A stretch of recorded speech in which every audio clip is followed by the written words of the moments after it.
Kalau tengok dari sudut positifnya, sebenarnya kita nak menyekat gangsterism ni dan filem-filem yang telah dipaparkan dalam negara kita ni sebenarnya banyak sangat impak positif. Belajar sesuatu, pengajaran yang banyak kita dapati. Tapi itulah bila remaja ni dia tengok yang sudut yang kecil tu je, sudut yang ganas-ganas tu je, yang di sebalik cerita dengan kepayahan manusia ni bila dah jadi gangster takkan selamatlah hidup. Diorang tak nampak.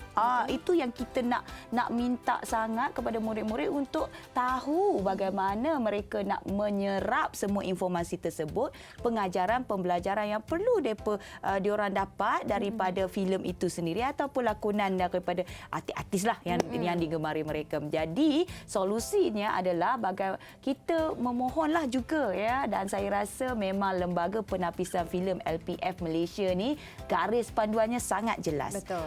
Dan walaupun saya ni orang guru biasa saja, saya nampak bahawa kawalan integriti dan bagaimana penggiat-penggiat filem, penggiat-penggiat media sangat mengikut protokol dan etikanya. Sangat cantik.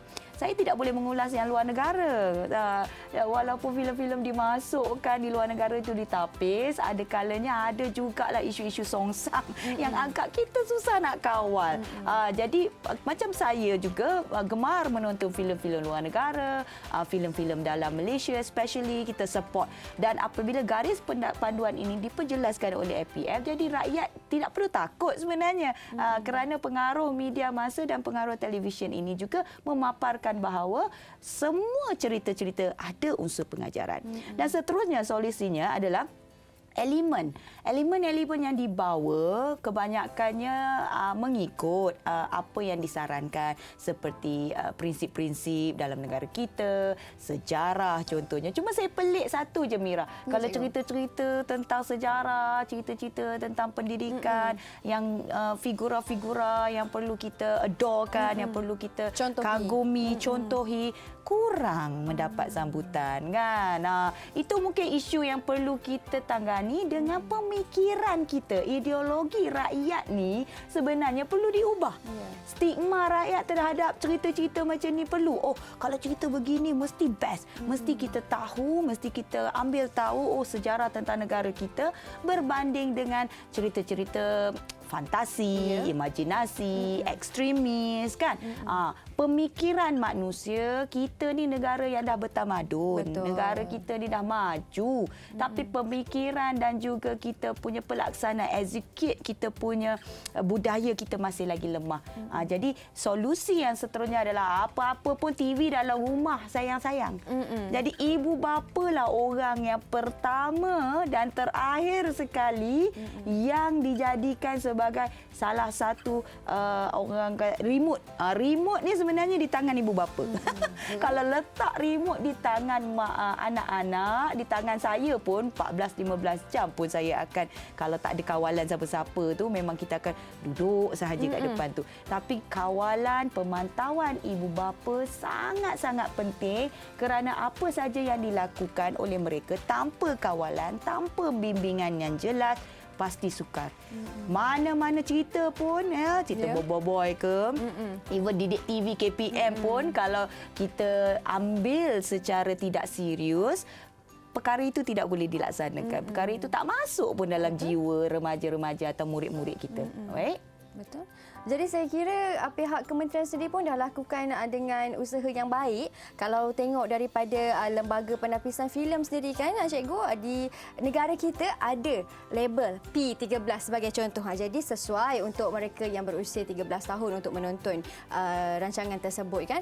Jadi murid-murid ambil nasihat yang Cikgu telah kongsikan tadi, tengok saluran yang betul, program yang memberi manfaat kepada anda, khususnya program-program ataupun rancangan yang menunjukkan figura, tokoh dan juga yang memberi impak motivasi kepada diri kita sebagai rakyat Asia ataupun sebagai masyarakat timur yang kaya dengan adab dan juga tata susila, selaraslah ataupun sejajar dengan prinsip rukun negara kita kan Cikgu.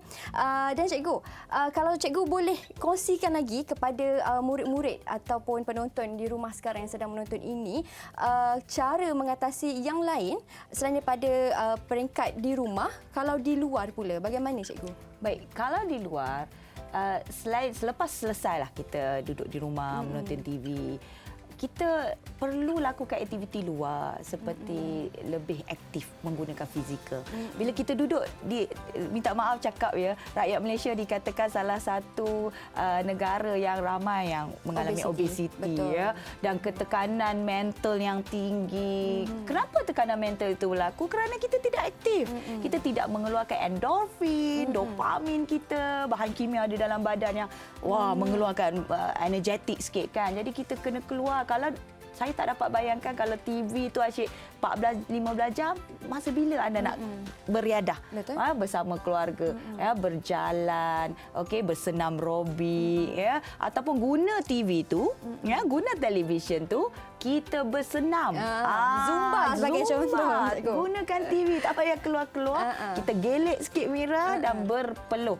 Selain daripada kita dapat menenangkan fikiran, kita dapat kesihatan. Betul. Ya, kesihatan kita akan di-upgrade, akan dimaksimalkan hanya dengan mengikuti saluran-saluran yang baik. Saya rasa TV ni sangat-sangat memberi impak yang bagus. Ada yang tidak bagus. Tetapi saya nak menjelaskan, jika anda pandai kawal, anda perlu tahu impaknya sangat hebat. Kerana apa? Setiap pagi saya tahu di TV3, di Media Prima banyak saluran-saluran yang memberikan bukan saja informasi, aktiviti yang best, and then saluran-saluran maklumat dan juga hiburan-hiburan yang bermanfaat, insya-Allah. Jadi itu pulang kepada anda, tetapi kami di sini ingin membimbing, memberikan tips, menggunakan petua yang saya berikan agar anda semua insya-Allah. Kerana apa? Kerana dirimu Mira begitu berharga. Jadi jangan lupa untuk tonton Didik TV KPM. Kita pun ada saluran cergas, cikgu.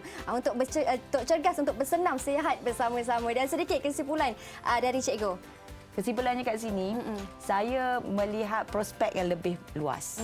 Ya, kita boleh salahkan mana-mana pihak. Tetapi apa yang kita buat, apa-apa pun, televisyen ini sebenarnya adalah salah satu yang saluran yang sangat menggembirakan.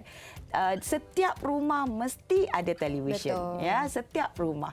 Jadi gunakanlah dengan baik dan gunakan untuk kehidupan normal kita ini, ya. Kerana apa-apa sahaja pun anda semua yang perlu mencorak dan mendidik diri anda sendiri. Kalau tanpa didikan, apa-apa pun kita tak boleh nak buat. Baik.